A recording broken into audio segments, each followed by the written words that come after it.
السلام علیکم ملګرو. په دې سکرین به تاسو ته د ښکاري دا د پی ټی آی ورکرو او په ډیچو کې زخمی شوی او اوس د خیبر پښتونخوا حیات آباد په هسپتال کې پروت دی او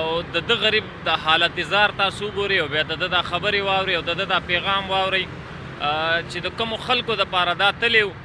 او د هغوی د پاره احتجاج کړي اوس هغوی ته کنځلې کوي او لعنتونه پې وایي. نو ټولو پښتنو ته دا پیغام دی چې خیال کوئ آینده د چا د پاره مه استعمالیږئ، ورنه بیا به هم دا حال لکه د دې کس کوم حالات دي قسم دی انسان ورته ګوري انسان له جړا ورشي او بل طرف ته انسان وایي چې په تا کې ولې دومره چینجې و. ښه پوهه انسان او بیا هم د خلکو دپاره ځانونه استعمالوئ. دا وګوره وروره دا د ډي چوک والا غازي دی ها ملا یې ماته ده او دا دواړه خپې یې ماتې دي پلستر ورته پرتې دي او ګنډاپور صاحب هم ځان غلی کړی دی او بي بي جي چې کوم ده نو بشرا بي بي هغې هم پې ځان دغه رضا کړی دی څوک له خوا له اوس نه راځي. د په ډي چوک کې دغه نه درېیم چت نه راتنګلي وو دغه ډزو دوران کې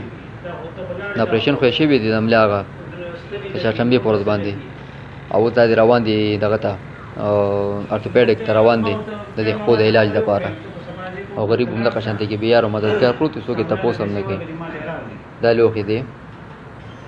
حیات الله نوم یې دی او په سپاین کې چې کوم دی نو سپاین بلاک کې 22 نمبر بیډ باندې پروت دی. اوس نن روان دي ارتوپیډک ای ته حیات آباد میډیکل کمپلیکس کې ها